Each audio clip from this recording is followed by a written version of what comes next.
Well, good morning. Okay, so my crosswalk story starts about 20 years ago. And I want to preface that by saying that I was born and raised in church, and my faith has always been just a very important part of my life. But about 20 years ago, at that time, I was attending a very conservative women's Bible study. And it was becoming just increasingly very narrow and boxy. And I was talking to my good friend, Meg Losi, about it. And she had already jumped ship, so to speak, and was attending here. And she had been telling me how much she enjoyed it and some of the really cool out-of-the-box kind of things that Pete was doing. And she said, you know, he does the midweek Bible study, so why don't you give that a try? So I did. So I started off the new year in January of 2006 attending that Bible study. And I have been a faithful attendee of that ever since. And I was really drawn to Pete's style of teaching. I love the way that he was able to take a very familiar old Bible story and just give it a new insight, a new perspective. And I really liked that. But then slowly, little by little, he started doing what we jokingly call barbecuing the holy cows, right? So, yeah, digging into those theological concepts that are so deeply embedded in conservative Christian thought.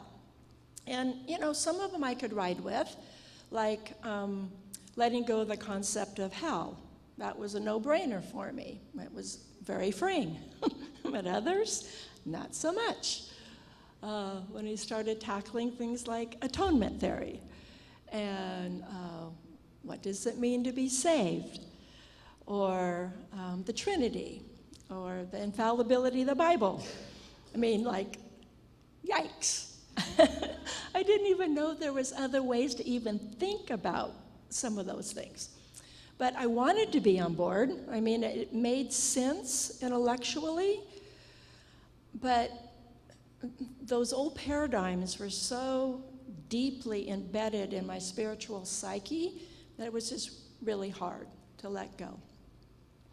So Pete likes to say that I'm the poster child for what it looks like to deconstruct and reconstruct your faith.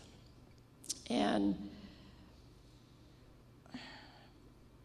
it's a process.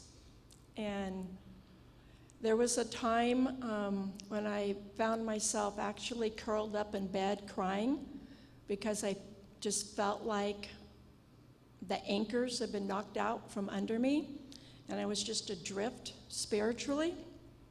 But I hung in there, and I kept studying and reading, and thank goodness for that midweek Bible study. That was my safe place, my lifeline.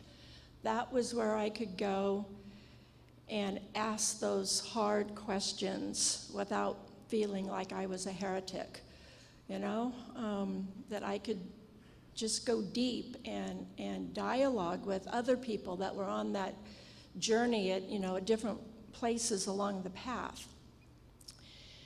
And, honestly, I don't know how anybody can deconstruct and reconstruct their faith without a community like CrossWalk. Yeah.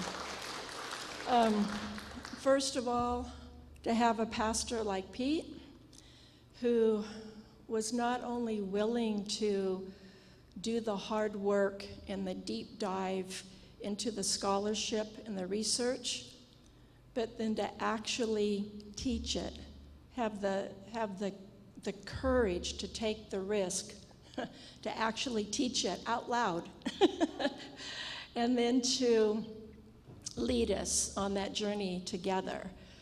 So Pete, we are so incredibly blessed to have you. Thank you. Thank you. And then just to have a community of believers who not only encourages you to step out of that theological box, but to actually hold your hand and steady you while you're doing so. And just that support and encouragement. So thank you, CrossWalk, for being that community.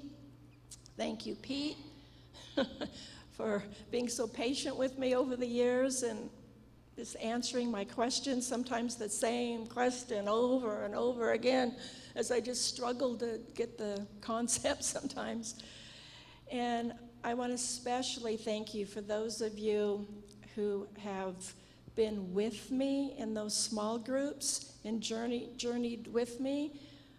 Linda and Lauren and just so many of you. You've been my lifeline. And I'm still in process. Pete assures us that it's a lifelong process. But we're in it together.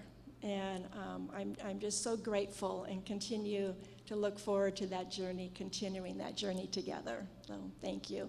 Thank you, CrossWalk.